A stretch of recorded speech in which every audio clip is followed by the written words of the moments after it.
ఆలోచించమని కోరుతున్నా. ఎవని కోసం? ఫార్మా విలేజ్ అల్లుని కోసం అక్కడ ఫార్మా దుకాణం పెట్టి వాళ్ళ సొంత అల్లుని కోసం ఇవాళ పేదవాళ్ళ భూములు గుంజుకునే ప్రయత్నం చేస్తా ఉన్నాడు. ఈ ముఖ్యమంత్రి పేదోళ్ళ కోసం పనిచేస్తలేడు. అదాని కోసం, అల్లుని కోసం, అన్నగాని కోసం, తమ్ముడి కోసం, వాళ్ళ కోసం తప్ప రాష్ట్రంలో రైతుల కోసం కానీ పేదవాళ్ళ కోసం కానీ ఈ ముఖ్యమంత్రి పనిచేస్తలేడు. ఒక్కసారి ఆలోచించండి. ఇంకో 10 రోజులైతే సంవత్సరం నిండుతుంది రేవంత్ రెడ్డి ప్రభుత్వం కూర్చొని. ఏం చెప్పిండు అన్నాడు? యాదకుండల మీ అందరికీ మహబాద్కి వచ్చి ఇవాళ ఇక్కడున్న ఎమ్మెల్యే, డోర్నకల్ ఎమ్మెల్యే, అదేవిధంగా మహబాద్ జిల్లాలోని ఇల్లెందు ఎమ్మెల్యే సమాధానం చెప్పాలా. మీరే కదా ఇంటింటికి వచ్చింది, మీరే కదా గల్లీ గల్లీ తిరిగింది.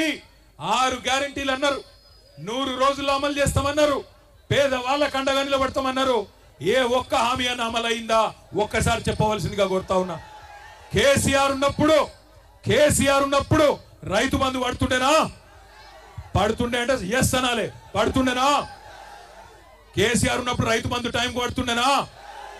రైతు బీమా వస్తుండేనా? 24 గంటల కరెంట్ వస్తుండేనా? మరి రేవంత్ రెడ్డి వచ్చినాక వస్తున్నాయా? రైతు బంధు ఎగ్గొట్టిండా? రైతు బీమా బంధు పెట్టిండా? బోనస్ బోగస్ అయిందా? ఆడబిడ్డలకు చెప్పిండు కదా నెలకు 2500 ఇస్తానని వచ్చినాయా? మహాలక్ష్మి అన్నాడు, మహారాష్ట్రలో కూడా తన్నులు తిన్నాడు. మహారాష్ట్ర పోయిండు, అక్కడ ఆడబిడ్డలు కూడా బుద్ధి చెప్పారు. వీడు పచ్చి లంగా తెలంగాణలో ఆడబిడ్డలను మోసం చేసిండు, మమ్మల్ని మోసం చేసేందుకు వచ్చిండని చెప్పి మహారాష్ట్రలో ఉన్న ఆడబిడ్డలు చైతన్యం ప్రదర్శించిండ్రు, కాంగ్రెస్ పార్టీని తన్ని ఎలగొట్టిండ్రు. నేను మిమ్మల్ని కోరేది ఒకటే, మానుకోటలో ఇక్కడికి వస్తుంటే కొంతమంది ఎమ్మెల్యేలు వాళ్ళు కూడా గిరిజన బిడ్డలే. కొంతమంది ఎమ్మెల్యేలు అంటున్నారు రాళ్లతో కొడతారట, నేనొస్తే రాళ్లతో కొడతారట. నేను అడుగుతున్నా, ఇక్కడ ఉన్న ఎస్పీ గారిని, రాష్ట్రంలో ఉన్న డీజీపీని అడుగుతున్నా, అధికార కాంగ్రెస్ పార్టీ ఎమ్మెల్యేలు రాళ్లతోని కొడతామంటే మీరేం చేస్తున్నారో నేను అడుగుతా ఉన్నా. కేసులు మా మీద మాత్రమే పెడతారా? కాంగ్రెస్ వాళ్ళ మీద కేసులు ఉన్నాయా?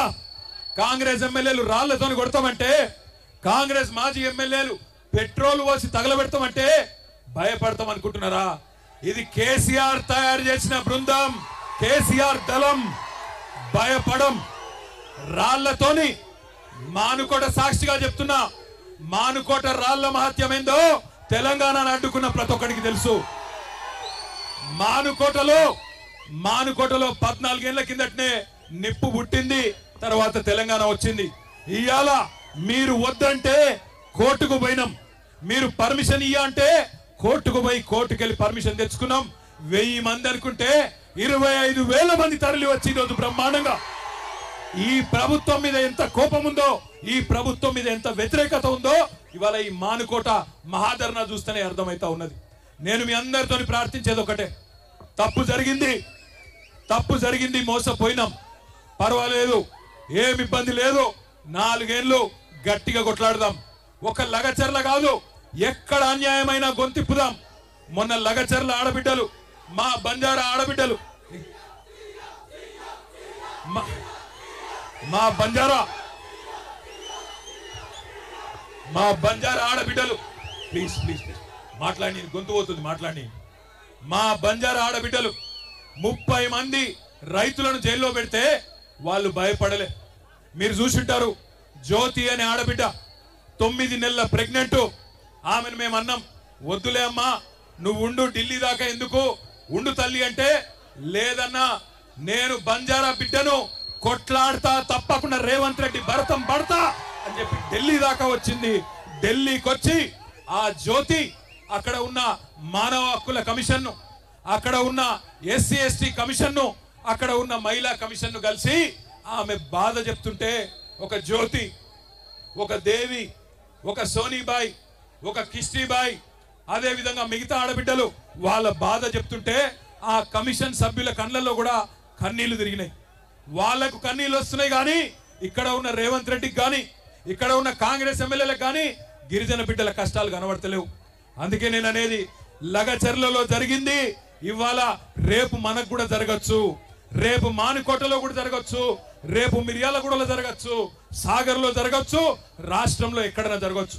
అందుకే ఒక దగ్గర ఒక్కలకు అన్యాయం అయితే ఎట్లయితే ఒక కాకికి దెబ్బ తగిలితే 100 కాకులు వచ్చి కావు కావుమని కాపాడుకుంటాయో అట్లాగే తెలంగాణలో ఏ గిరిజన బిడ్డకు అన్యాయమైనా, ఏ గిరిజన ఆడబిడ్డకు అన్యాయమైనా రాష్ట్రం అంతా కదలాలే. మా గిరిజన అన్నదమ్ములు కదం దొక్కాలని విజ్ఞప్తి చేస్తా ఉన్నా. మీరే కదా ఆనాడు కేసీఆర్ ను డిమాండ్ చేస్తే మీకోసమే కదా 6% రిజర్వేషన్ 10% చేసింది. 6% రిజర్వేషన్ చేసింది, 10% కేసీఆర్ గారు చేసిన మాట వాస్తవమేనా? కేసీఆర్ గారు 6% రిజర్వేషన్ 10% చేసిన మాట వాస్తవమేనా? వాస్తవమేనా కాదా? పోడు భూముల పట్టాలు ఇచ్చింది వాస్తవమేనా? తాండాలు పంచాయతీలు చేసింది వాస్తవమేనా? మరి ఇన్ని చేసిన కేసీఆర్ గారు సరే కొన్ని మాయ మాటలు నమ్మి మోసపోయినాం, ఇబ్బంది లేదు. కానీ రేపటి రోజున ఈ రేవంత్ రెడ్డిని, కాంగ్రెస్ ప్రభుత్వాన్ని మానుకోటలోనే కాదు ఊరూరా ఉరికిచ్చి కొట్టే బాధ్యత కూడా, ఉరికిచ్చి ఓట్లతో తరిమే బాధ్యత కూడా మీరే తీసుకోవాలా. మానుకోట ఇది మొదటి అడుగు మాత్రమే. రాష్ట్ర వ్యాప్తంగా మా కొడంగల్ ఆడబిడ్డల కోసం మద్దతు కూడగడతాం. మానుకోట మొదటి అడుగు. రాష్ట్రం అంతా తిరుగుతాం. రాష్ట్రంలోని ప్రతి తాండా, ప్రతి పల్లె నుంచి కూడా పెద్ద ఎత్తున రైతులను కూడగడతాం. రేవంత్ రెడ్డికి, కాంగ్రెస్ ప్రభుత్వానికి వ్యతిరేకంగా మద్దతు కూడగడతామని చెప్పి కూడా తెలియజేస్తూ